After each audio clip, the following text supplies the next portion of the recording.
Question number 13 तो test हुआ था उसका क्वेश्चन नंबर 13 देखिए।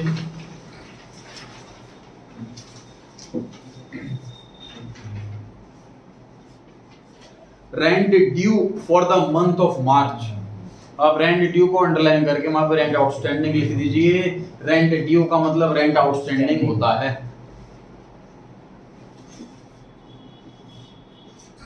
उधर बैठ जाइए, शेयर करें। तो सर रेंट आउटस्टैंडिंग का मतलब ये होगा, देखिए मार्च का एक्सपेंस था, कितनी बड़ी बैलेंस शीट हो चाहे कितनी बड़ी कंपनी और लाइंस हो कोई भी हो, मार्च का एक्सपेंस हमेशा आउटस्टैंडिंग नहीं दिखता हर कंपनी की बैलेंस शीट, क्योंकि मार्च का एक्सपेंस कभी मार्च में पे ही नहीं होता। मार्च की सैलरी एम्प्लॉइज की अप्रैल में पे होती है, मार्च का इलेक्ट्रिसिटी बिल हो, टेलीफोन बिल हो, कोई भी एक्सपेंस हो वो नेक्स्ट मंथ ही पे होता है। इसलिए मार्च के एक्सपेंस हमेशा आउटस्टैंडिंग में ही दिखाए जाते हैं, कंपनी की बैलेंस शीट के अंदर पे नहीं होते। क्वेश्चन में पूछा हुआ है कि जो रेंट आउटस्टैंडिंग है, जो रेंट ड्यू है मार्च का, वो कैश बुक में कहाँ आएगा? सर कैश बुक में तभी आता है जब पैसे आए या पैसे जाएं। जब पे ही नहीं करा तो कैश इन्वॉल्व ही नहीं है, ये नॉन कैश ट्रांजैक्शन है, ये कैश बुक में कहीं भी नहीं आएगा। Option number D. जब भी आपका आंसर नन ऑफ दीज आ रहा हो, क्रॉस चेक करना कम से कम 2 बार, और बहुत रेयरली ऐसा होता है कि नन ऑफ दीज आंसर आए। कभी आपका आंसर आपने सॉल्व करा और आपका आंसर मैच नहीं कर रहा एबीसी ऑप्शन से, आप तुरंत डी टिक ना करें, डबल श्योर करें, उस क्वेश्चन को दोबारा पढ़ें, कोई मिस्टेक तो नहीं हो रही, और पेपर खत्म करने के बाद रिवीजन वाला जो टाइम होता है लास्ट के 20-25 मिनट, उस क्वेश्चन को दोबारा चेक करें। बहुत कम चांस होते हैं कि नन ऑफ दीज आंसर आता है। 14th क्वेश्चन सर आधे बच्चों को नहीं समझ में आया, फिर भी क्वेश्चन सॉल्व हो गया क्योंकि ऑप्शन ही ऐसे थे। 10,000 रुपए का स्टार्टिंग पॉइंट था, 2500 रुपए का अमाउंट था, बच्चों ने माइनस करके देखा, ऑप्शन नहीं आ रहा, प्लस करके देख लेते हैं, तो आंसर सही आ गया।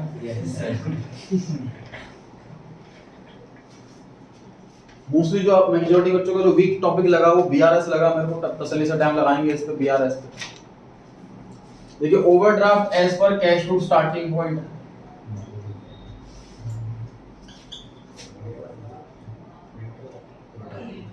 और चेक डिपॉजिट वाला case.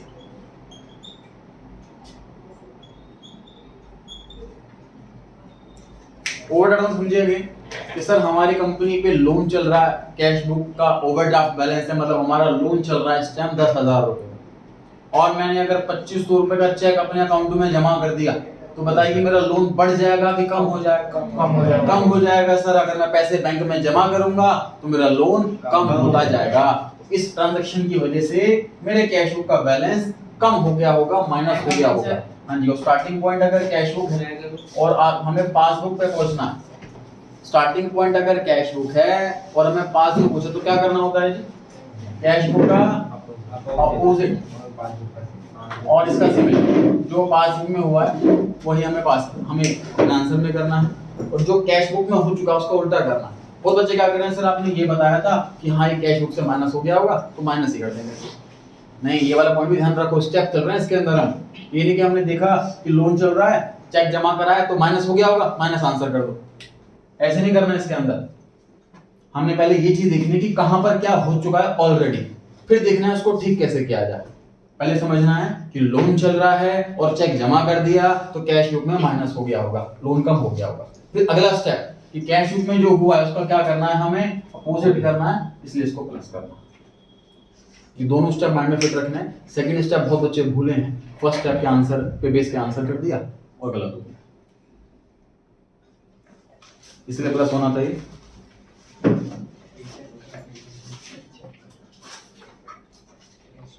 Question number 16 sir bank ने बैंक चार्जेस लगा दिए तो ये मिस्टेक है क्या? देखिए बैंक ने बैंक चार्जेस लगाए हैं तो बैंक वालों ने इसको रिकॉर्ड कर लिया होगा, कैश बुक वाले को नहीं पता कि बैंक चार्जेस लगे हैं, इसलिए वहां पर रिकॉर्ड रह जाता है। वो टाइमली, चाहे मंथली चाहे वीकली, टाइमली वो बैंक स्टेटमेंट लेकर के आएगा और फिर बैंक चार्जेस पासबुक में पढ़ने के बाद फिर कैश बुक वाला इसको रिकॉर्ड करेगा। तो ये कोई एरर नहीं। डाउट कई बच्चों ने पूछा है कि सर हमारे पास मैसेज वगैरह आ जाता है जब बैंक चार्जेस लगते हैं, अकाउंट में पैसा आता है तो हमारे पास एसएमएस आ जाता है, तो आप बार बार ऐसा क्यों बोल रहे हो कि बैंक वाले को पता है कैश बुक वाले को नहीं पता है? तो देखिए बैंक में प्रोप्राइटर का मोबाइल नंबर गया हुआ है, अकाउंटेंट का नहीं। प्रोपराइटर अपना एसएमएस फॉरवर्ड नहीं करेगा सारे फॉरवर्ड अपने अकाउंटेंट को, इनफैक्ट वो क्रॉस चेक करेगा। भाई मैं जब ट्रेनिंग लेता था तो कोई मिस्टेक है, मान लीजिए कोई बिल में ही मिस्टेक है और मुझे कोई बिल चेक करने के लिए दे रखे हैं और बॉस को पहले से पता है कि 2 बिल में तो मिस्टेक है, पता लग गया उसको, तो मुझे बताएंगे थोड़ी ना, वो मुझे बिल चेक करने के लिए दे देंगे और फिर कहेंगे बताओ क्या क्या मिस्टेक निकली। जब मैं सारी मिस्टेक बता दूंगा फिर वो कहेंगे अच्छा ये वाले बिल में तो मिस्टेक है, ये आपने क्यों नोटिस नहीं करी। समझ में आ रहा है बात? एम्प्लॉई को कितना डेडिकेटली काम कर रहा है, ये चीज चेक कैसे होगी?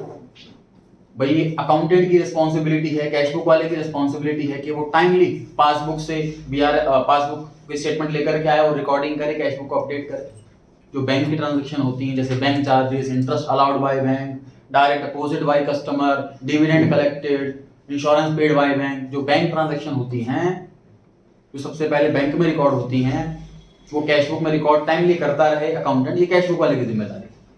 तो प्रोपराइटर को अगर पता भी है एसएमएस के थ्रू कोई ट्रांजैक्शन हुई है तो उसको खुद नहीं बताएगा, क्रॉस चेक कर सकता है बस। ठीक है, तो कोई एरर नहीं है ये, तो इसलिए फॉल्स आंसर आना था कि एरर नहीं है। 17th क्वेश्चन,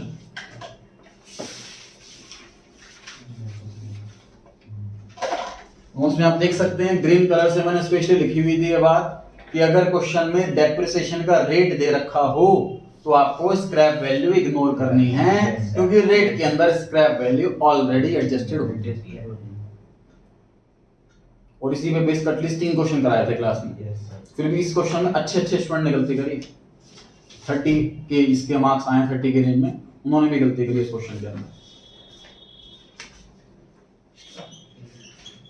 कॉस्ट है सर मशीन की 4,20,000, डेप्रिसिएशन का रेट 10%, ये आ गया 42,000, बैलेंस बच गया 3,78,000, फिर डेप्रिसिएशन 10% 3,78,000। ये कॉस्ट है, ये फर्स्ट ईयर का डेप, ये फर्स्ट ईयर के एंड की वैल्यू, ये सेकेंड ईयर का डेप और ये सेकेंड ईयर के एंड की वैल्यू। अब क्वेश्चन जो पूछा है आंसर दे दो। क्वेश्चन पूछा हुआ है what is the depreciation amount for second year, ये आंसर आ गया। मतलब कुछ करना था इसके अंदर। आपको मेनली ये देखना है इस टेस्ट के बाद कि किस चैप्टर में आंसर गलत हो रहे हैं, किस चैप्टर में वीक लग रहा है टॉपिक। क्लास में पढ़ते टाइम हर चैप्टर का कॉन्फिडेंस लगता है कि समझ में आ गया अच्छे से, जो सर ने बताई है समझ में आ गई, क्वेश्चन कुछ करके देखे वो भी हो गए। चैप्टर वाइज क्वेश्चन करने बड़े आसान होते हैं। ये भी चैप्टर चल रहा है एक हफ्ते से, उसी के ऊपर चर्चा चल रही है, उसके ऊपर क्वेश्चन करने आप बैठे तो बहुत इजीली हो जाता है। डिफिकल्ट होता है जब सारे चैप्टर्स के क्वेश्चन एक साथ आ जाए। एक मिनट में चैप्टर 4 पर, अगले सेकंड चैप्टर 10 पर पहुंच गए, अगले सेकंड चैप्टर 15 पर पहुंच गए, वो करना चैलेंज होता है। इस टेस्ट के बाद आपको खुद इंप्रूवमेंट ही लानी है। ये चीज देखने की इस चैप्टर के क्वेश्चंस आपके गलत हो रहे हैं, ये आपका ऑटोमेटिकली होमवर्क बन जाता है टेस्ट के बाद कि जिन चैप्टर के आप क्वेश्चन गलत हैं वो चैप्टर दोबारा रिवाइज करें। किस टॉपिक से क्वेश्चन गलत है वो टॉपिक को बहुत अच्छे से स्ट्रॉन्ग कर लें। कसम खाने की जब अगली बार टेस्ट होगा तो इन चैप्टर के क्वेश्चन तो पक्का गलत नहीं होंगे। नई गलतियां होंगी, उसकी कमिटमेंट नहीं है, नई गलतियां हो सकती हैं, मार्क्स और कम आ सकते हैं, कुछ भी हो सकता है, लेकिन जो चैप्टर की मिस्टेक हुई है इस टेस्ट के अंदर उन चैप्टर को इतना स्ट्रॉन्ग कर लेना कि उन चैप्टर का क्वेश्चन आपका गलत नहीं होना चाहिए अगले टेस्ट। ये आपको खुद से प्रॉमिस करना। इकोनॉमिक्स का टेस्ट मैंने आप लोगों को इसीलिए रखा हुआ है, बहुत टाइम से मैं लास्ट ईयर से स्टार्ट करा है मैंने, बहुत टाइम से मैं देख रहा हूँ कि मतलब स्टूडेंट आके बताते हैं सर मेरी पूरी क्लास में हाईएस्ट मार्क्स आए अकाउंट में या सेकंड हाईएस्ट आए। तो मैं पूछता हूँ क्लास में क्या पोजीशन है, क्या तो कोई भी नहीं। एक सब्जेक्ट से टॉप नहीं कर सकते दोस्त आप। ये रह जाती है कमी कि जिस सब्जेक्ट की हम कोचिंग नहीं लगवाते या सेल्फ स्टडी नहीं करते। मैं नहीं कह रहा कि कोचिंग की जरूरत है आपको हर सब्जेक्ट के अंदर, आप सेल्फ स्टडी से बहुत अच्छे मार्क्स ला सकते हो। इकोनॉमिक्स में बहुत अच्छे मार्क्स ला सकते हो, बीएसटी में बहुत अच्छे मार्क्स ला सकते हो सेल्फ स्टडी से। लेकिन सेल्फ स्टडी हो या कोचिंग वाली हो, स्टडी होना जरूरी है। ये ह्यूमन नेचर है कि हम पढ़ते नहीं हैं। इन जनरल ये ह्यूमन नेचर है कि हम पढ़ाई नहीं करते, जिसकी क्लासेस नहीं होती और वो रखा रह जाता है। जब स्कूल में टेस्ट है तो उठा करके पढ़ लिया फटाफट 2 दिन में 4 दिन में, ये कमी रह जाती है। तो ये कमी ना हो इस पर्पज से मैंने आपको इकोनॉमिक्स का टेस्ट रखा हुआ है इस संडे को। जितनी भी तैयारी है आप पूरा बेस्ट दे करके आए। इस संडे को 12 बजे टेस्ट रखा है इकोनॉमिक्स का सारे स्टूडेंट्स का। पूरे टर्म 1 का पूरा बेस्ट तैयारी करें, जितनी हो सके 7 चैप्टर रिवाइज करके आएँ, अपना बेस्ट से बेस्ट दें, ताकि मैं चाहता हूँ आपके हर सब्जेक्ट में अच्छे मार्क्स आएँ, ताकि सिर्फ अकाउंट में नहीं ओवरऑल आपकी पोजीशन आए क्लास के अंदर। एक सब्जेक्ट के टॉपर की कोई नाम नहीं जानता सर, ना कोई समझ लो जॉब मिलनी है, ना कहीं स्कूल में कॉलेज में एडमिशन मिलना है, एक मार्क्स से टॉप करके जो एडमिशन मिलना है वो ओवरऑल मार्क्स से टॉप करके मिलना है। अपने हर सब्जेक्ट को ग्रो करना है। मैं खुद देखो, मैं तो अकाउंट्स पढ़ा रहा हूँ आपको, तो मैं तो ये कहूँगा अकाउंट्स से अकाउंट्स पढ़ो ताकि मेरे सब्जेक्ट के अंदर अच्छे मार्क्स आएँ, लेकिन मैं अपनी नहीं, मैं आपकी ग्रोथ चाहता हूँ कि आपके भले अकाउंट्स में एवरेज मार्क्स आ रहे हैं, लेकिन आपकी ओवरऑल अगर पोजीशन क्लास के अंदर आ रही है तो वो आपके लिए बेटर है। इसके बाद क्वेश्चन नंबर 19,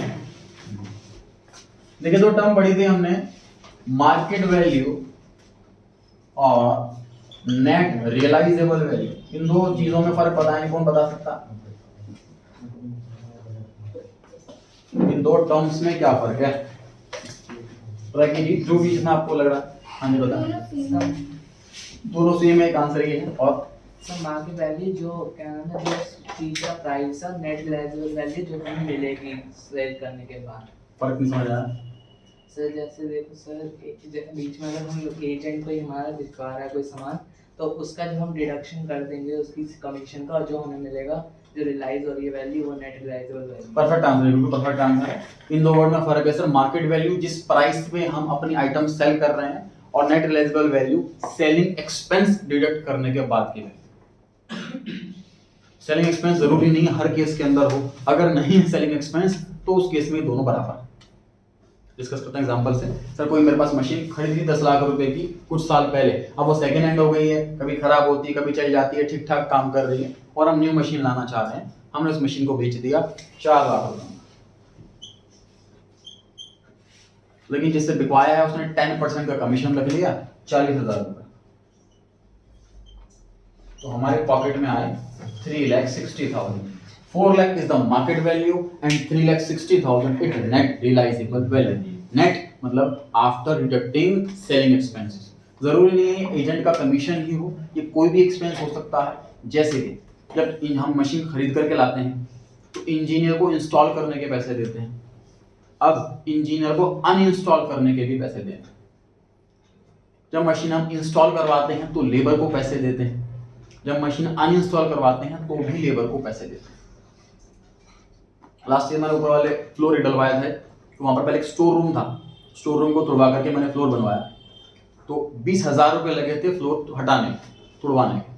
लेबर लगी जिसने रूम तोड़ा, और फिर मलबा उतार कर नीचे रखा, फिर मलबे की गाड़ी आती है उसके अंदर उसको लोड करवाते हैं। इन सब का जो खर्चा होता है ये करीब 20,000 रुपये था। तो मशीन बेचने में भी खर्चा आता है सर, एसेट को सेल करने में खर्चा आता है, कोई खर्चा लेस करने के बाद जो बचा, this is net realisable value. हम अकाउंटेंट मार्केट वैल्यू रिकॉर्ड करते ही नहीं, हम सीधा नेट रियलाइजेबल वैल्यू रिकॉर्ड करते हैं। मतलब हम मशीन 360 की सेल पर ही रिकॉर्ड करेंगे, हम सेलिंग एक्सपेंस रिकॉर्ड ही नहीं करेंगे। अगर सेलिंग एक्सपेंस नहीं है, फॉर एग्जांपल कोई मशीन रखी हुई है और हमें कोई बायर मिल गया सेकंड हैंड गुड्स का, हमने कहा मशीन रखी है अभी गोदाम के अंदर, ले जाओ इतने रुपए दे दो, वो ले गया अपने कॉस्ट पर, अपनी लेबर बुला करके, तो उस केस में मार्केट वैल्यू एनआरवी दोनों बराबर है। तो ऐसा हो सकता है, अगर सेलिंग एक्सपेंस नहीं है तो एनआरवी बराबर हो सकती है मार्केट वैल्यू। अच्छा, मैंने अभी भी कहा आपको कि सर सेलिंग एक्सपेंस हम रिकॉर्ड नहीं करते, हम सीधा एनआरवी से रिकॉर्डिंग करते हैं। ऐसा सिर्फ उन एसेट्स के लिए which are other than goods. तो समझो इस बात को फिर से, सिंपल सी बात सर, आप कोई नए सब्जेक्ट की कोचिंग स्टार्ट कर रहे हो तो आप एक नया रजिस्टर बनाते हो, क्योंकि आपको पता है कि मुझे बार बार नोटिंग करनी होगी। अगर आप किसी सेमिनार के अंदर जा रहे हो तो आप उसके लिए नया रजिस्टर नहीं बनाओगे, किसी पुराने रजिस्टर के पीछे लिख दोगे, क्योंकि आपको बार बार नोटिंग नहीं करनी, एक ही बार करनी। इसी तरीके से जो गुड्स के अलावा वाली एसेट होती है, बिल्डिंग, मशीन, कंप्यूटर, फर्नीचर, ये रेयरली बिकना, सालों में एक आध बार बिकना, तो उसके लिए हम सेपरेट लेजर नहीं खोलते, हम सीधा 360 से रिकॉर्डिंग करते हैं। लेकिन गुड्स बार बार बिकते हैं, एजेंट को कमीशन बार बार जाता है, सेलिंग का किराया बार बार जाता है, डिस्ट्रीब्यूटर का कमीशन बार बार जाता है, ये रेगुलर नेचर का खर्चा है, इसके लिए सेपरेट लेजर बनता है। अगर हम गुड्स बेच रहे हैं इस तरीके से तो हम 4 लाख को अलग रिकॉर्ड करेंगे और 40,000 को अलग रिकॉर्ड करेंगे। गुड्स के केस में ऐसा होता है। सर जैसा हमें पता है कि लेबर और इंजीनियर उसे इंस्टॉल करने के पैसे लेगा तो वो हम पहले से ऐड करके रखते हैं 40,000 में। दोबारा पूछो। जैसा हमें पता है कि मशीन को अनइंस्टॉल करने के लिए इंजीनियर पैसे लेगा फ्यूचर में, तो हम आज से रिकॉर्ड कर लेंगे, आज ही रिकॉर्ड कर लेंगे। नहीं, तभी करेंगे। देखो स्क्रैप वैल्यू तो हम रिकॉर्ड ही नहीं करते, इसी तरीके से मार्केट वैल्यू भी रिकॉर्ड नहीं करते। स्क्रैप वैल्यू की एंट्री कुछ होती ही नहीं है, वो तो सिर्फ डेप्रिसिएशन की कैलकुलेशन के अंदर आता है। नोटिस करो चैप्टर कंप्लीट कर चुके हैं, ना कोई डेबिट करा ना कोई क्रेडिट करा हमने स्क्रैप वैल्यू से। ठीक बात है। वापस क्वेश्चन पर आते हैं सर। तो इस क्वेश्चन में लिखा हुआ है कि हमने एक मशीनरी खरीदी है 75,000 रुपीज की और ये स्क्रैप वैल्यू है 7,000। लेकिन साथ में ये भी लिखा हुआ है कि हमारा एस्टिमेट कहता है कि ये मशीन 7,000 की बिक जाएगी, लेकिन बेचने में 2,500 रुपए का खर्चा आएगा। आज हम इंजीनियर से इंस्टॉल करवा रहे हैं, वो बोल रहा है कि अनइंस्टॉल खुद मत करना, मशीन खराब हो जाएगी, मुझे ही बुलाना, 2,500 रुपये फीस जाएगी। तो हमें आज से ही पता है कि 2,500 रुपये स्क्रैप वैल्यू के टाइम हमारे कट जाएंगे, तो अल्टीमेटली हमारे पॉकेट में आएगा 4,500। 75,000 अगर कॉस्ट है, 4,500 अगर स्क्रैप वैल्यू है और लाइफ है 10 साल, तो this is the depreciation per annum. लेकिन क्वेश्चन में डेप्रिसिएशन नहीं पूछा। क्या पूछा? Depreciable cost. जिस पेज पे फिल इन द ब्लैंक्स हैं, ट्रू फॉल्स हैं नोट्स के अंदर, उससे जस्ट पिछले पेज पर मैंने थ्योरी पढ़ाई थी, उसमें 10th क्वेश्चन है, इसमें पूछा, वो लिखा हुआ what is depreciable cost. Depreciable cost means total depreciation of all years of a single asset. देखिए 75,000 की एसेट खरीदी, मेरे पॉकेट से गए 75,000, जब ये मशीन बेकार हो जाएगी, बेच दूंगा, मेरे पॉकेट में आ जाएंगे 4,500। इसका मतलब टोटल 10 सालों के अंदर डेप्रिसिएशन लगा इतना। This is depreciable cost, total depreciation of an asset for all the years. हम जब डिवाइड करते हैं इसको 10 से, तो डेप्रिसिएशन पर ईयर आता है। तो डेप्रिसिएबल कॉस्ट, कई बच्चों को समझ में नहीं आता डेप्रिसिएबल कॉस्ट पहुंचली क्या पूछ ले, डेप्रिसिएबल कॉस्ट क्या होता है। बच्चों लोग शायद डेप्रिसिएशन भी पूछा है, डेप्रिसिएशन एक्सपेंस होगा ये। डेप्रिसिएशन एक्सपेंस बच्चों ने कैलकुलेट करने की कोशिश करी, अमाउंट मैच नहीं करा ऑप्शन में से, नॉन ऑफ दिस करके आ गए काफी बच्चे। तो ध्यान रखिए एक चीज इंपॉर्टेंट है, जरूर फिर बता दो कैसे निकालेंगे। डेप्रिसिएबल कॉस्ट मतलब ये फॉर्मूले में डिनोमिनेटर हटा दो बस, cost minus scrap.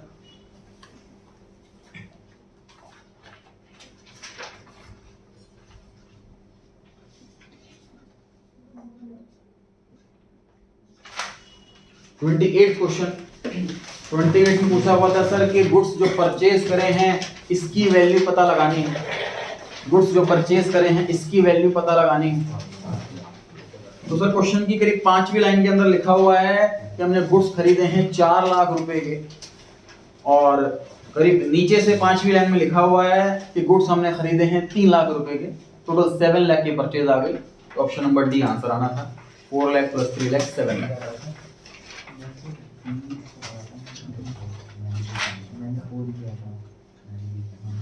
Question number 30 तो इतना क्लियर कट क्वेश्चन है, तब भी पता नहीं क्यों डाउट आया था, बहुत बच्चों का डाउट आया इसके अंदर, बहुत ज्यादा स्टूडेंट्स का। कि सर क्वेश्चन यहाँ तो लिखा हुआ है एक्सपेंसेस और लॉसेस टोटल कितने हुए। तो केस स्टडी पढ़कर अब नहीं पता पा रहे एक्सपेंस कहाँ है क्लोज कहाँ है। 10,000 रुपए सैलरी पे करी है एम्प्लॉइज को, करीब पैराग्राफ के बिल्कुल बीच की लाइन है, तो वो एक्सपेंस है सैलरी पे करना। क्वेश्चन की थर्ड लास्ट लाइन में लिखा हुआ है कि गोदाम में आग लग गई और 60,000 की स्टेशनरी जल गई, तो वो लॉस है। एक्सपेंस और लॉस का टोटल हुआ 70,000। आंसर आ गया 70,000। कितना आसान है।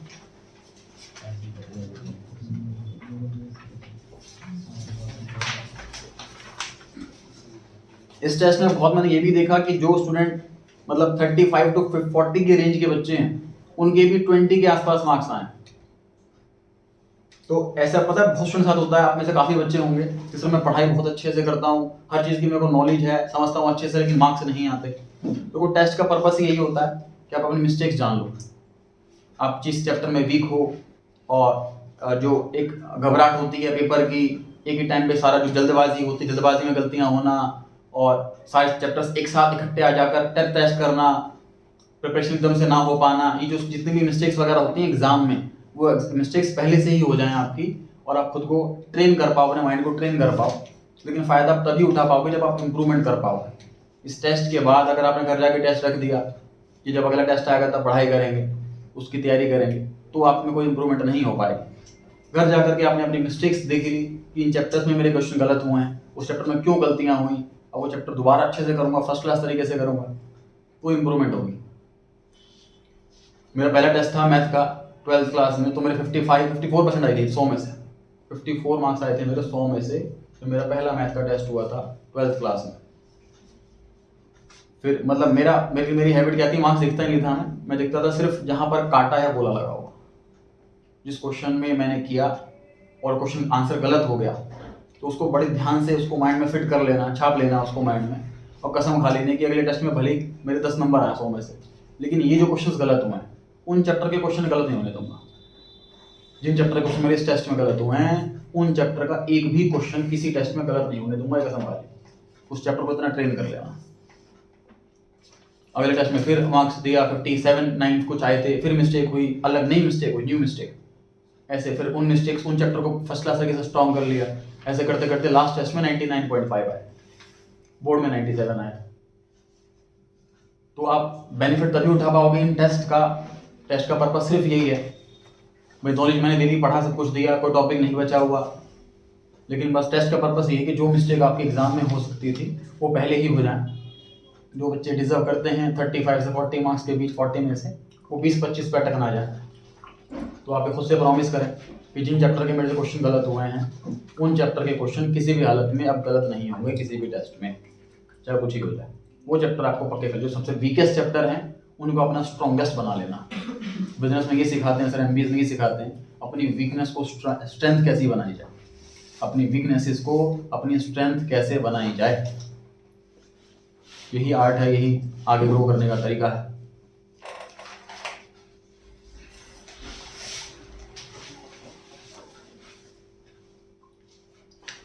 लास्ट वाली केस स्टडी जी, मेजॉरिटी की मिस्टेक थी BRS में। BRS पूरा क्वेश्चन करते हैं इसका, बस ध्यान से पढ़ेंगे आप लोग।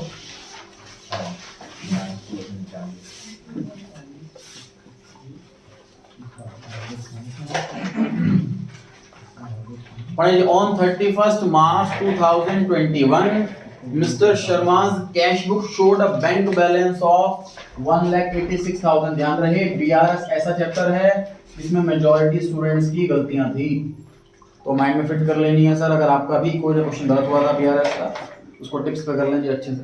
मैं भी जितना हो सके ज़्यादा टाइम दूंगा। कई स्टूडेंट को लगता था कि इस क्वेश्चन में कैसे ये पासबुक वाला बैलेंस दे रखा, क्योंकि क्वेश्चन में बोला हुआ है बैंक बैलेंस। ऐसा नहीं, कैश बुक में से दो बैलेंस निकलते हैं, एक कैश बैलेंस और एक bank balance. Cash balance cash column से, बैंक बैलेंस बैंक कॉलम से। तो कैश बुक के बैंक कॉलम की बात की जा रही है, तो कैश बुक की ही बात की जा रही है।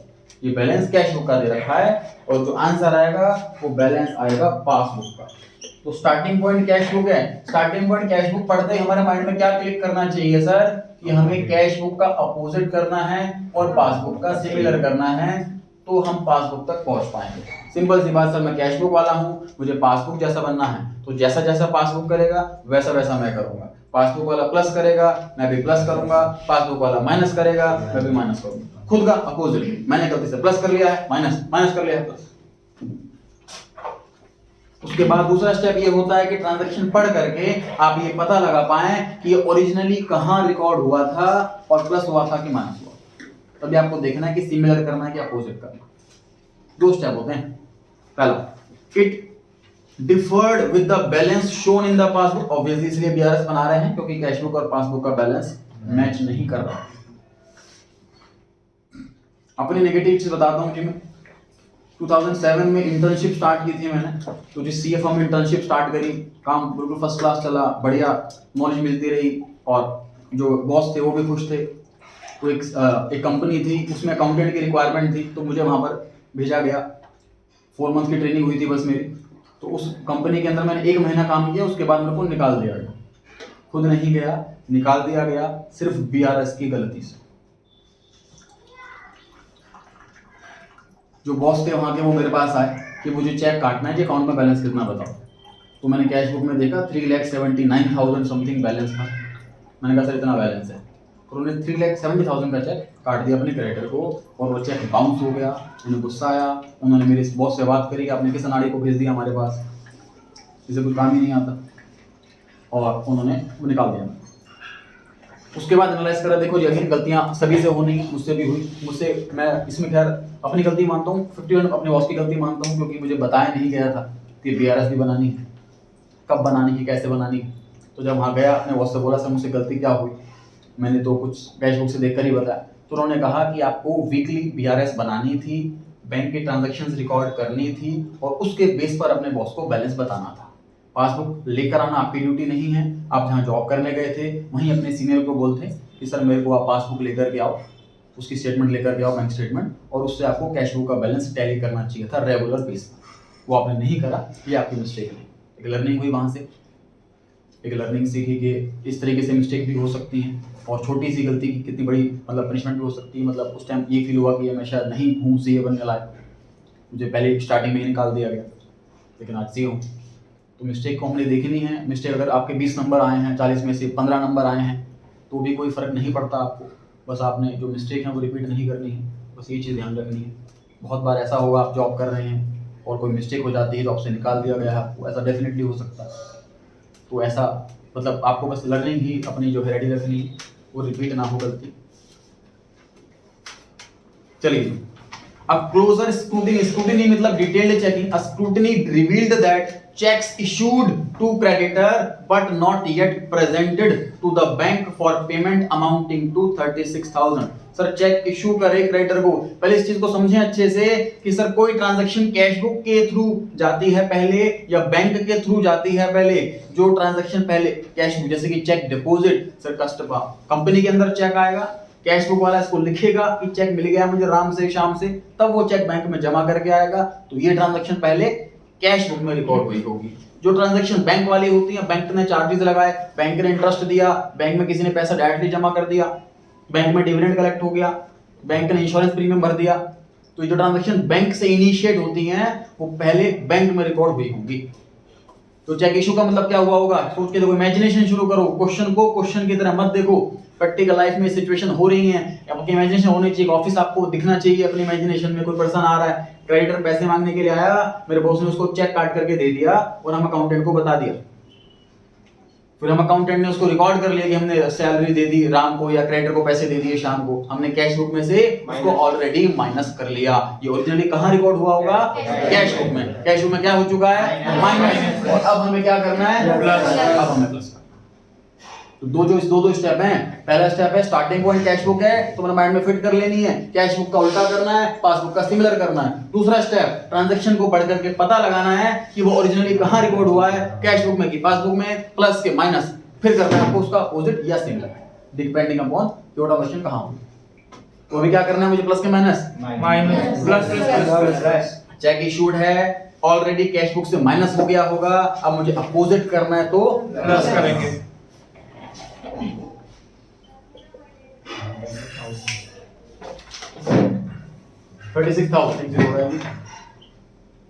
आगे dividend of 2500 was received by the bank but not entered in the cash book. Dividend sir full forms की शॉर्ट फॉर्म, मतलब जो स्प्लिट करके दो वर्ड बनते हैं, divide at the end. Company जब साल कंप्लीट हो जाता है, प्रॉफिट कैलकुलेट करते हैं तो उसका डिविडेंड बांटा जाता है हर एक शेयर होल्डर को। अभी लास्ट वीक IGL कंपनी ने डिविडेंड बांटा है, मेरे पास कंपनी के शेयर से 1.8 रुपीज पर शेयर डिविडेंड मिला है, जितने भी शेयर थे उस हिसाब से। तो जो साल के एंड में डिविडेंड बढ़ता है उसे डिविडेंड कहते हैं। ये डायरेक्टली हमारे बैंक अकाउंट में पैसा आता है, हमारे पास कोई नोटिस नहीं आएगा, कोई चेक नहीं आएगा, कोई कैश देने के लिए नहीं आएगा। ये और ट्रांजैक्शन ओरिजिनली बैंक में रिकॉर्ड होती है। उसके बाद जब बैंक स्टेटमेंट लेकर के आते हैं कंपनी के अंदर तो कैश बुक वाले को पता लगती है।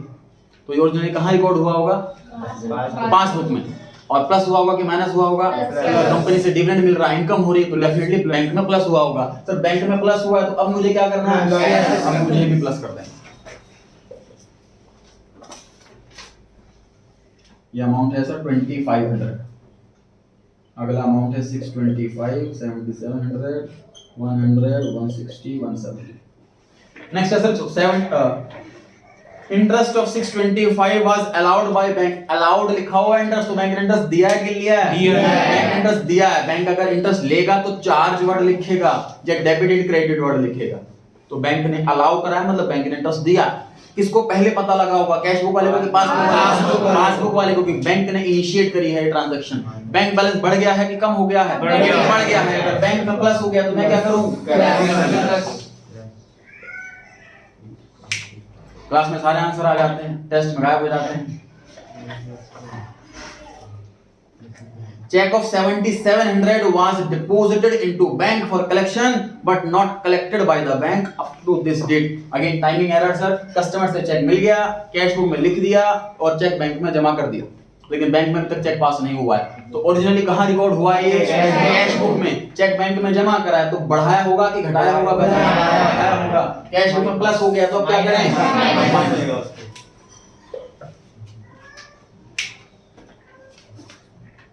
जब चेक रिसीव होता है तब लिखते हैं कैश बुक में, या जब चेक बैंक में जमा करते हैं तब लिखते हैं, जब चेक बैंक में जमा करते हैं।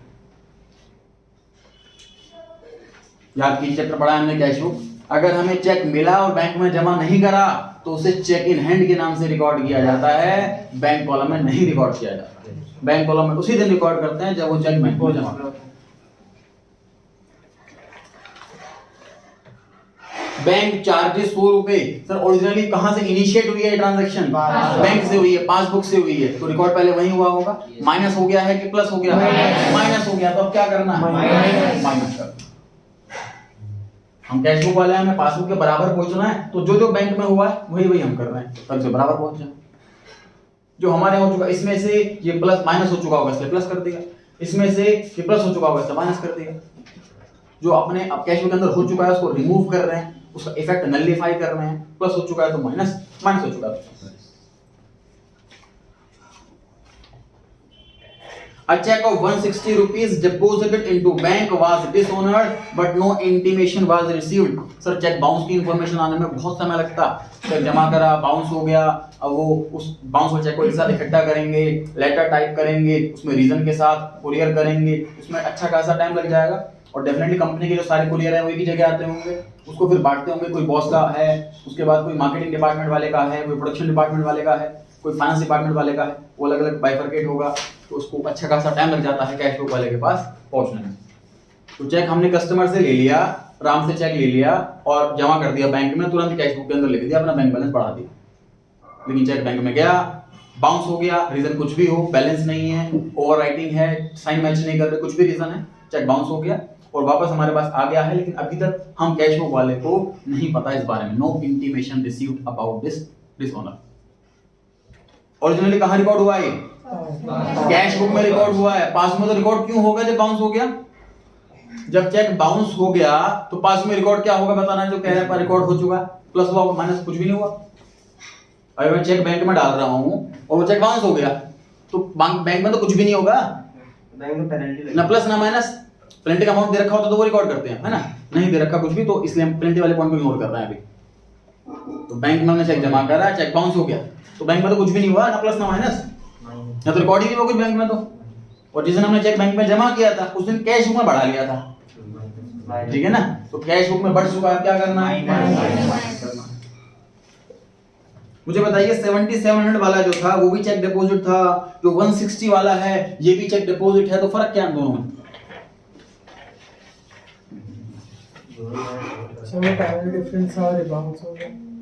पहले वाले में ये रीजन था कि चेक क्लियर नहीं हुआ है, अभी टाइमिंग डिफरेंस की वजह से अटका हुआ है, 3 से 4 दिन जो क्लियरिंग हाउस में लग जाते हैं, वो वाला गैप है।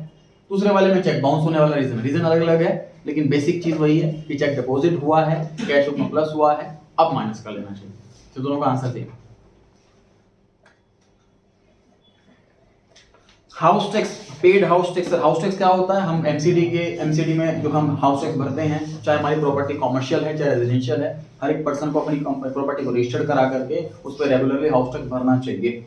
हाउस टैक्स इसलिए भरा जाता है क्योंकि एमसीडी आपको जो सर्विस दे रही है, आपके एरिया में जो सुबह आता है, भारत का इरादा कर लिया हमने, तो कूड़ा उठाने के लिए आता है, वो आपको एक सर्विस दिया जा रहा है, और आप जो स्वीपर आता है जो आपकी गली से कूड़ा उठाता है वो आपको फैसिलिटी दे रहा है, इस सर्विस के बदले में वो आपसे टैक्स ले रहे हैं, जिसका हाउस टैक्स कहते हैं। कि आपके एरिया के हिसाब से बढ़ेगा कि आपका बड़ा कितना जगह है, प्लस आपके फ्लोर्स कितने हैं उसके हिसाब से बढ़ता रहेगा। जैसे मैं अपना हाउस टैक्स भरता हूँ करीब 3600 समथिंग जाता है, उसमें 2 फ्लोर मेरे कॉमर्शियल हैं, बाकी 2 फ्लोर रेजिडेंशियल हैं, इस बेस पे भरता हूँ मैं। तो ये फिल करना होता है। तो हमारे बैंक में हमने जो है अब लिखवा रखा है कि हमारा जैसे ही हाउस टैक्स वगैरह ड्यू हो जाए तुरंत हमारा टैक्स पे हो जाए, हमें याद ना रखना पड़े, हमें मेमोराइज ना करना पड़े, हमें लिखना ना पड़े कहीं पर कि हमें हाउस टैक्स भरना।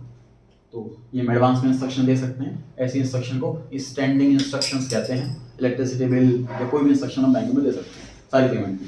ट्रांजैक्शन करने से जो ट्रांजैक्शन जहाँ से होती है ना उनको 2% मिलता है।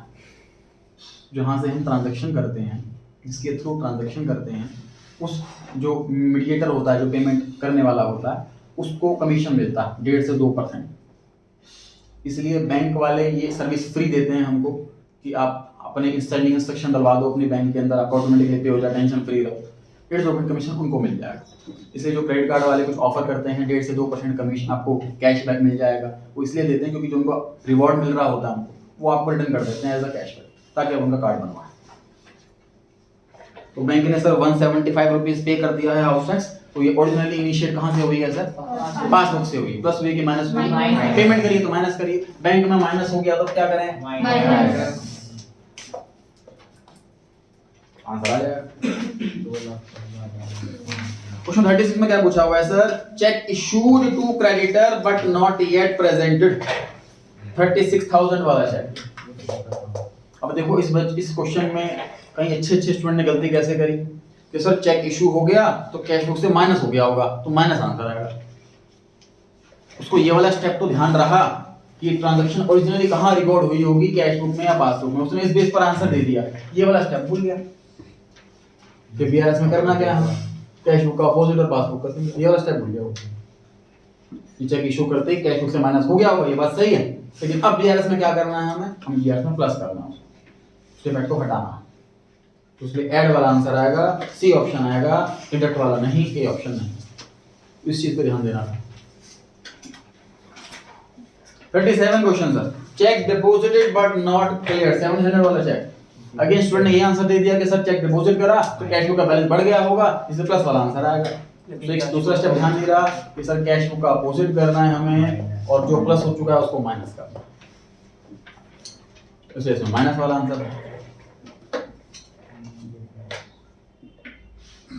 38 difference caused due to bank charges amounting to 100 rupees is an example of. तो सर ये कोई टाइमिंग डिफरेंस जो है बैंक, मतलब कोई एरर नहीं है, इस चीज को समझना है हमें। ये कोई एरर नहीं है बैंक चार्जेस। बैंक चार्जेस से पहले बैंक में रिकॉर्ड होते हैं, फिर पासबुक वाले को, सॉरी कैश बुक वाले को पता लगता है, जो बैंक स्टेटमेंट देखता है। तो कोई एरर नहीं है, एक ऑप्शन आंसर आ गया। कोई एरर नहीं है बैंक का, कोई एरर नहीं है कंपनी का। अब देखिए 39 question, bank paid house tax 175 on his behalf but no information was received from the bank, this will lead to. इसमें बीआरएस का क्वेश्चन नहीं पूछा हुआ,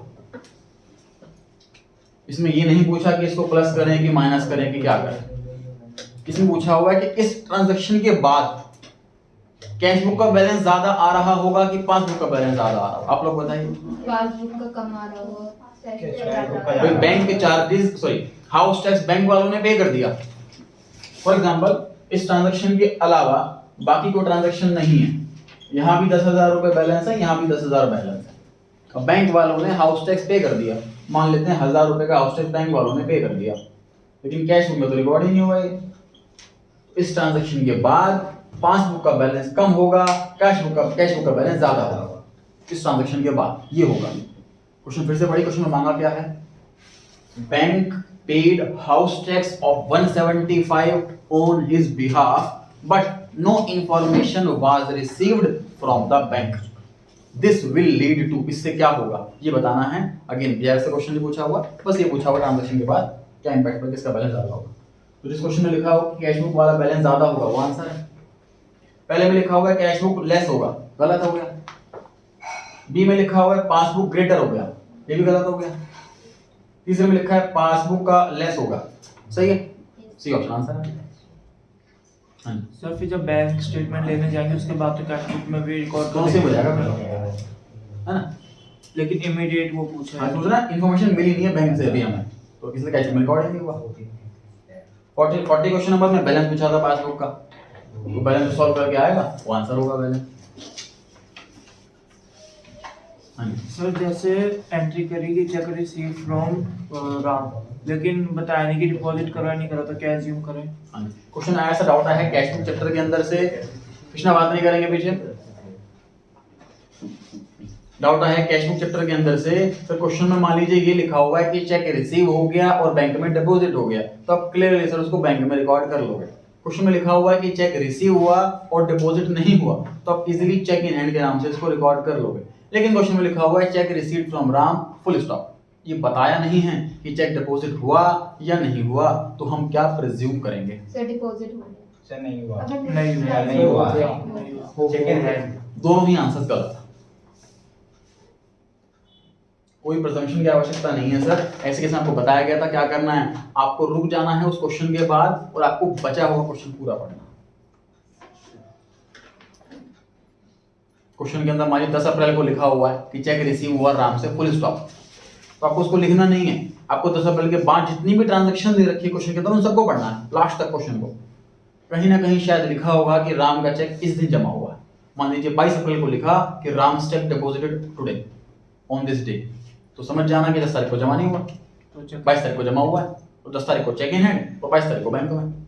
अगर पूरा क्वेश्चन पढ़ने के बाद सर कहीं कुछ नहीं लिखा हुआ, इसका मतलब सेम डे डिपॉजिट हो गया होगा, इतने दिन तक चेक क्यों रखेंगे? तुम्हारी बात। ऐसे केस में ऐसा करना है, आपको तुरंत प्रिजम्पशन नहीं लगानी, आपको रिमेनिंग क्वेश्चन पूरा पढ़ना है। और कुछ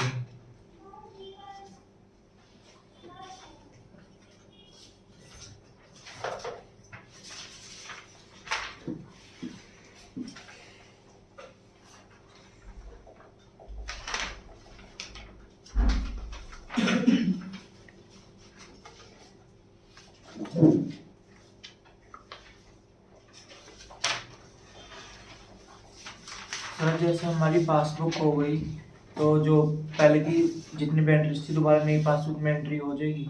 हाँ हो जाएगा। जब हम बैंक के पास जाते हैं, पासबुक उनको देते हैं, तो देख लेते हैं लास्ट डेट कौन सी प्रिंट है इसमें, तो वो कंप्यूटर में अगली डेट ही इंस्ट्रक्शन डाल करके वहाँ से प्रिंट करते हैं।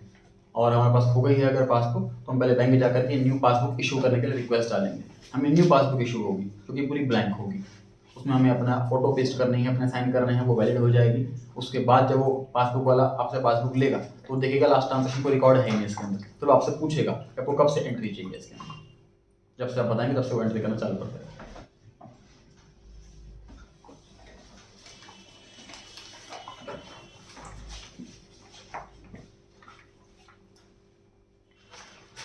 और कोई डाउट है इसके अंदर?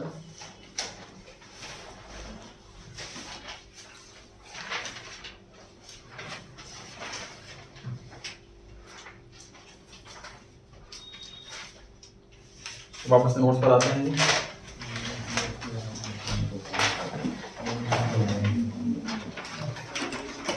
कल टेस्ट रखा हुआ है आपका चैप्टर 5, 6, 7 का, ध्यान रखें ऐप पर 9 बजे। कितने बजे तक? 9:30 तो एक ही होगा। एक ही टेस्ट है, सिंगल टेस्ट रखा हुआ है।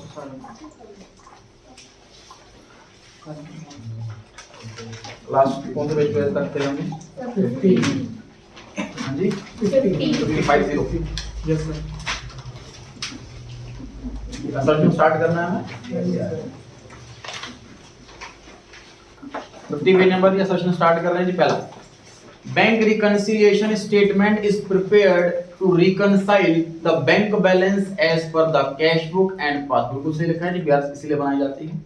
Reason, the differences arise in the cash book and passbook due to the timing of recording of the transaction. Timing का अंतर होता है, ये भी वजह है डिफरेंस की, कि कैश बुक में पहले रिकॉर्ड हो गया, पासबुक में बाद में। बिल्कुल सही लिखा है जी, तो ये रीजन है, इसलिए रिकंसाइल करते हैं। ऑप्शन नंबर 1 ध्यान रखना, तो सबसे मुश्किल मेरे अकॉर्डिंग जो सबसे मुश्किल आपके पेपर में रहेगा वो असर्शन रीजनिंग रहेगी। असर्शन रीजनिंग में भी वो वाले क्वेश्चन जिसमें ए या बी ऑप्शन थे। असर्शन में अगर ऑप्शन नंबर सी या डी है तो बहुत इजीली आप बता पाओगे, ये रीजन फॉल्स है तो सी पे टिक कर दिया, असर्शन फॉल्स है तो डी पे टिक कर दिया। लेकिन दोनों ट्रू हैं और दोनों आपस में कुछ ना कुछ वर्ड भी सिमिलर है, तो एक्सप्लेनेशन है कि नहीं है, ऑप्शन ए आंसर देना है कि बी आंसर देना है, ये बहुत चैलेंजिंग जॉब है। इसमें अच्छे अच्छे स्टूडेंट्स मिस्टेक कर रहे हैं। आपको सैम्पल पेपर देने का मेन पर्पस यही है कि असर्शंस और केस स्टडीज और एमसीक्यू आपके जो नोट्स के अंदर है उसमें भदेरे दे रखे हैं, तो वही नहीं कर पाओगे आप पूरे। इतने क्वेश्चन दे रखे हैं आपके MCQ true falls in the banks notes के अंदर। असर्शन, रीजनिंग और केस स्टडी के लिए नहीं आपको सैंपल कर दिया गया, इसकी प्रैक्टिस बहुत अच्छे से करनी है। ए और बी ऑप्शन वाले खासकर बहुत ज़्यादा मिस्टेक होती है। क्वेश्चन नंबर 2, चेक डिपॉजिट करा लेकिन अब तक क्रेडिट नहीं हुआ बैंक में, तो ये सिर्फ पासबुक में आएगा। फॉल्स लिखा हुआ है सर, क्योंकि जब चेक हम डिपॉजिट करते हैं तो पहले कैश बुक में रिकॉर्ड होता है, पासबुक में रिकॉर्ड नहीं होता। क्वेश्चन कह रहा है सिर्फ पासबुक में रिकॉर्ड होता है, फॉल्स है, डी ऑप्शन। रीजन पढ़ने की जरूरत ही नहीं। Check deposited into bank but dishonoured, bounce हो गया, चेक डिपॉजिट किया था, ये सिर्फ कैश बुक में रिकॉर्ड होगा। सही लिखा, क्योंकि पहले कंपनी के अंदर आएगा चेक, तो बैंक में जमा होगा, तो रूट कंपनी से है तो कैश बुक में रिकॉर्ड हो गया होगा। रीजन, इंटरेस्ट चार्ज्ड और debited bye bank is recorded only in the cash book. गलत है सर, बैंक वाला इंटरेस्ट लगा रहा है या चार्ज कर रहा है तो बैंक में रिकॉर्ड होगा, पहले कैश बुक में रिकॉर्ड होगा। गलत लिखा हुआ। रीजन अगर फॉल्स हो तो C option answer. Fourth question, bank charges and commission charged by bank is recorded only in the past. सही लिखा है जी, बैंक वाला कोई चार्जेस लगा रहा है, बैंक वाला को कमीशन दे रहा है या कमीशन ले रहा है, तो बैंक से ही सबसे पहले रिकॉर्ड होगा, बैंक में से माइनस हो जाएगा। Reason, the bank charges and commission are not known by the accountant, accountant को पता नहीं लगती है बात इस बारे में, इसलिए अकाउंटेंट के पास रिकॉर्ड नहीं होता। तो रीजन बिल्कुल सही दिया हुआ, इसलिए ए ऑप्शन सही। Fifth question, BRS helps in checking the accuracy, accuracy है, मिस्टेक है, पता लग जाएगी, बीआरएस इसलिए बनाते हैं। Reason, BRS helps in bringing out the errors that may have been committed in either cash book और पासबुक। कैश बुक के अंदर एरर है, पासबुक के अंदर एरर है, इसमें आंसर ए कर लीजिए, बी ऑप्शन दिया हुआ है कि सर एरर को बता रहा है, मतलब एक्यूरेसी चेक कर रहा है, एक्सप्लेनेशन दे रहा है, उसकी बिल्कुल करेक्ट एक्सप्लेनेशन दे रहा है। दोनों की मिस्टेक। हाँ जी फिर क्वेश्चन 4 में लिखा है कि recorded only in the passbook, लेकिन बैंक स्टेटमेंट के बाद तो कैश बुक में भी रिकॉर्ड कर लेते हैं। उस हिसाब से तो ऐसी कोई ट्रांजैक्शन है जो एक ही जगह रिकॉर्ड होती है ना। यहाँ पर बात की जाएगी ओरिजिनली कहाँ रिकॉर्ड होती है, उसी वजह से बीआरएस बनती है। क्वेश्चन नंबर 6 जी, BRS is a basic need of audit. Audit मतलब क्या होता है sir? Detailed checking of books of account. हर एक कंपनी को रिक्वायर्ड है स्पेसिफिक टर्नओवर क्रॉस करने के बाद कि उसे एक प्रैक्टिसिंग चार्टर्ड अकाउंटेंट से अपने बुक्स ऑफ अकाउंट्स चेक करवाने पड़ेंगे। जब अपनी ऑडिट रिपोर्ट बनाएगा, सबको तसल्ली हो जाएगी, तो आपको आगे बिजनेस कंटिन्यू करने दिया जाएगा। रिपोर्ट अगर नेगेटिव आती है तो आपसे क्वेश्चनिंग करी जाएगी कि आपके अकाउंट्स में गड़बड़ कैसे है। एशियन पेंट की आपने शायद न्यूज़ सुनी हो कि उसमें रिलेटेड पार्टी ट्रांजैक्शंस आई हैं। What is related party transaction? इस तरह जब एक कंपनी खुलती है, पब्लिक कंपनी, पब्लिक का पैसा लगा होता है, उसके मैनेजर्स को ये ऑथराइजेशन नहीं होती कि अपने किसी जानकार रिश्तेदार के साथ वो कोई लेन देन करे। अपने रिश्तेदार के साथ हम कोई लेन देन नहीं कर सकते, और ये रूल होता है पब्लिक कंपनी, क्योंकि पब्लिक का पैसा लगा हुआ है, हम गड़बड़ कर सकते हैं। मान लीजिए मैं एशियन पेंट की कंपनी चला रहा हूँ, मेरे पास भी कुछ शेयर्स हैं, मैं कंपनी का डायरेक्टर भी हूँ और लोगों का पैसा भी लगा हुआ है, तो मैं अपने रिश्तेदार से 100 रॉ मटेरियल खरीद लूंगा महंगे रेट से, ताकि कंपनी में कंपनी लॉस हो जाए, मेरा तो प्रॉफिट हो जाएगा। तो ऐसा ट्रांजैक्शन को बोलते हैं रिलेटेड पार्टी ट्रांजैक्शन। तो एशियन पेंट के अंदर रिलेटेड पार्टी ट्रांजैक्शन मिली हैं, तो इसलिए उनके अब उन पे वॉच चल रहा है, उन पे मतलब उन पे सलाह मशवरा से जो इन्वेस्टिगेशन कहते हैं, इन्वेस्टिगेशन चल रही है उन पर। 400 रुपये पर उनका जो है शेयर प्राइस डाउन हो गया इसी वजह से, इसी को रिलेटेड पार्टी ट्रांजैक्शन। तो ये चीज़ नहीं होनी चाहिए, इसलिए इन्हें चेकिंग करने के लिए अभी वेट कीजिए नीचे, इसलिए चेक किया जाता है लेबर ट्रांजैक्शन, इसलिए चेक की जाती है।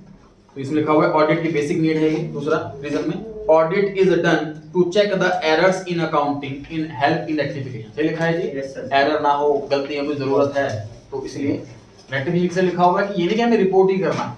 देखिए कोई मिस्टेक अनइंटेंशनली भी हो सकती है, कोई रिकॉर्ड करना भूल गया या कुछ छूट गया, कोई मिस्टेक हो गई, तो ये ऑडिटर का काम ये भी बताना है कि ये मिस्टेक हुई है आपसे, इसको ठीक करो। तो रेक्टिफिकेशन का मतलब जरूरी नहीं हमें रिपोर्ट ही करना है, मिस्टेक ठीक कराना भी काम है। सर लेकिन जैसे वो महंगे में ले रहा था किसी से, तो गवर्नमेंट को क्या प्रॉब्लम? पब्लिक का पैसा इन्वॉल्व है इसके अंदर। देखिए कंपनी तो किसी से भी कुछ भी नहीं, देखिए मैं हेलमेट पहन के बिना स्कूटर चला रहा हूँ, एक्सीडेंट हो गया तो मैं जाऊंगा, गवर्नमेंट को क्या दिक्कत है? कोई चालान क्यों काट रही है? गवर्नमेंट बनी है पब्लिक के लिए, करोड़ों लोगों का पैसा लगा हुआ इस कंपनी के अंदर, और वो कंपनी के ओनर्स घपला कर रहे हैं, आम जनता कैसे लड़ेगी? वो क्या करेगी? एक आम आदमी मेरे पास मान लीजिए 1000 शेयर है, तो मैं इसके लिए कैसे फाइट करूं, मैं इस चीज को ऐसे रोकूं कि मेरे पैसे का नुकसान ना हो। मैंने शेयर खरीदा है 3500 रुपए का, आज ये शेयर 3000 रुपए का रह गया है, 500 पर शेयर का नुकसान हुआ है। मान लीजिए मेरे 1000 शेयर है तो मुझे 5 लाख रुपए का नुकसान हो गया, उसकी भरपाई कौन करेगा?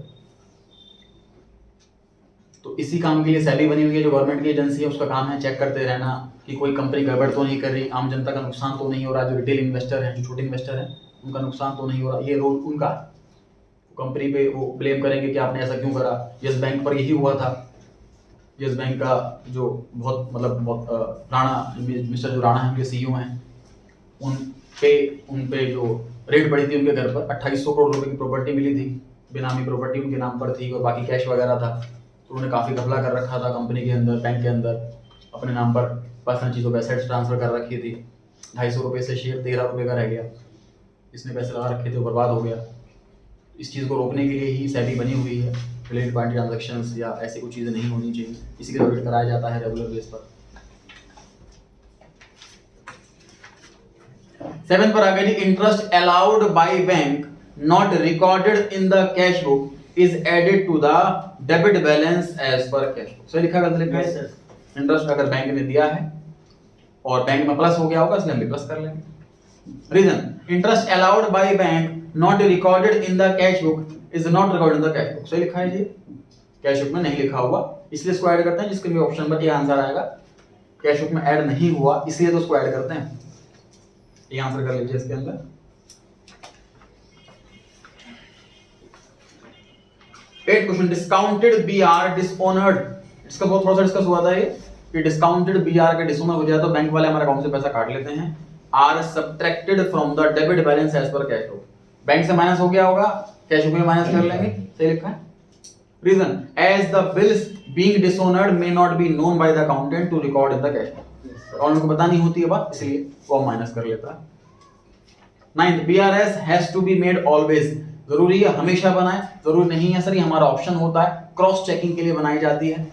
जैसे हम मान लीजिए स्टॉक रजिस्टर बना, उसमें लिखते हैं स्टॉक आया लिखा, स्टॉक गया लिखा, लिखते रहते हैं हम, और एट द एंड हम कई बार क्रॉस चेक करने के लिए हम खुद गोदाम के अंदर जाते हैं और देखते हैं कि ये वाला सामान इतना रखा हुआ है कि नहीं रखा हुआ। स्टॉक चेकिंग में हम cross check, double cross check करने के लिए, मेरा पहला ऑडिट था, सेल टैक्स ऑडिट था, ये लत्थू चौक पर एक स्पीकर बनाने की फैक्ट्री है, वहाँ पर था। मतलब मैं सीए के यहाँ ट्रेनिंग था और कंपनी पे नोटिस आया हुआ था कि आपका सेल टैक्स टाइम पर पे नहीं हुआ है, इसकी चेकिंग के लिए सेल टैक्स ऑफिसर आ रहे हैं, आप ये सब कुछ रेडी रखें, अपना रजिस्टर वगैरह रेडी रखें। स्टॉक रजिस्टर मैंने ही बनाया था उनका, तो उन्होंने लिखा हुआ था, उसमें करीब जुलाई का महीना चल रहा था, और उन्होंने लिखा हुआ था अपने नोटिस के अंदर कि लास्ट ईयर का अप्रैल से मार्च तक का स्टॉक रजिस्टर आपका चेक किया जा सकता है, उसको रेडी रखें। तो मैंने मार्च तक का स्टॉक रजिस्टर रेडी कर लिया था। मैंने अपने बॉस से बोला था, सर एक बात बताओ कि मार्च का तक मैंने रेडी कर लिया, तो उन्होंने मांगा था, लेकिन वो ये भी तो कह सकते हैं कि भाई आज स्टॉक कितना है और आज रजिस्टर में कितना लिखा हुआ है चेक कराओ। भाई as per norms, as per rule, as per law हमें तो रजिस्टर डेली मेंटेन करना चाहिए। मान लो आज स्टॉक आया तो आज रजिस्टर में लिख लें, स्टॉक बिका तो आज माइनस कर लें, मतलब डेली बेस पर रिकॉर्ड करना चाहिए। प्रैक्टिकली लेकिन क्या होता है कि हम फॉर्मेलिटी के मतलब दिखाने के लिए उनको साल के एंड में इकट्ठे सारे एक रजिस्टर बना लेते हैं, इकट्ठे साल के एंड, प्रैक्टिकली ऐसा होता है, तो ये चीज़ गलत है। तो उस टाइम अपडेटेड नहीं था जुलाई तक का, सिर्फ मार्च तक का ही था। जब ऑडिटर आए तो उन्होंने चेकिंग वैकिंग करी, फिर उन्होंने कहा कि सिस्टम में कितने लिखे होंगे ये वाले स्पीकर, उन्होंने कहा जी 500 लिखे होंगे। कहते रजिस्टर बंद करो, ये 500 मुझे काउंट करवा दो, मैं भी चला जाऊँगा। 500 काउंट नहीं करवा पाए क्योंकि डेली हिसाब से अपडेट नहीं कर रखा था हमने, मास का अपडेटेड था, काफ़ी सारी रिश्वत देनी पड़ी, गड़बड़ हुई, तो इससे सीख मिली कि ज़रूरी नहीं कि उन्होंने जहाँ तक के अकाउंट्स मांगे हैं वहीं तक के हमें रेडी रखने हैं, हमें अप टू डेट रखने हैं। अगर वो 10 जुलाई को आ रहे हैं तो 9 जुलाई तक का हमारा सारा register up to date maintain रहना चाहिए। तो ये क्रॉस चेक हो रहा है, जो कंपनी से क्रॉस चेकिंग के लिए आ रहे हैं, तो ये बीआरएस भी क्रॉस चेकिंग के लिए बनाई जा रही है कि हम कैश बुक में जो बना रहे हैं उसमें कोई मिस्टेक तो नहीं है पासबुक वाली। तो जरूरी नहीं कि ऑलवेज बना, इसलिए असर्शन फॉल्स हो गई, इसलिए ऑप्शन नंबर डी आंसर है, रीजन पढ़ने की आवश्यकता नहीं है। 10th question, N amended cash book, underline कर लीजिए, अमेंडेड कैश बुक, वहां लिख दीजिए एडजस्टेड कैश बुक, इसी का दूसरा नाम, अमेंडेड कैश बुक का ही दूसरा नाम है adjusted cash book. Adjusted cash book is prepared to find the correct bank balance, bank में एक्चुअल में बैलेंस कितना है ये पता लग जाता है इससे, बिल्कुल सही लिखा। Reason, the transaction that are recorded in the passbook but not recorded in the cash book are entered in the cash book and corrections are to be made in the cash book. इसमें option A कर लीजिए answer में। जो cash book में record नहीं होती, सिर्फ passbook में ही रिकॉर्ड होती है, इसको करेक्ट करा जाता है, इसकी करेक्शन की जाती है, तभी बनती है अमेंडेड कैश बुक। ये लास्ट टॉपिक था कैश बुक चैप्टर के अंदर, एडजस्टेड कैश बुक वाला। चलिए इसमें करते हैं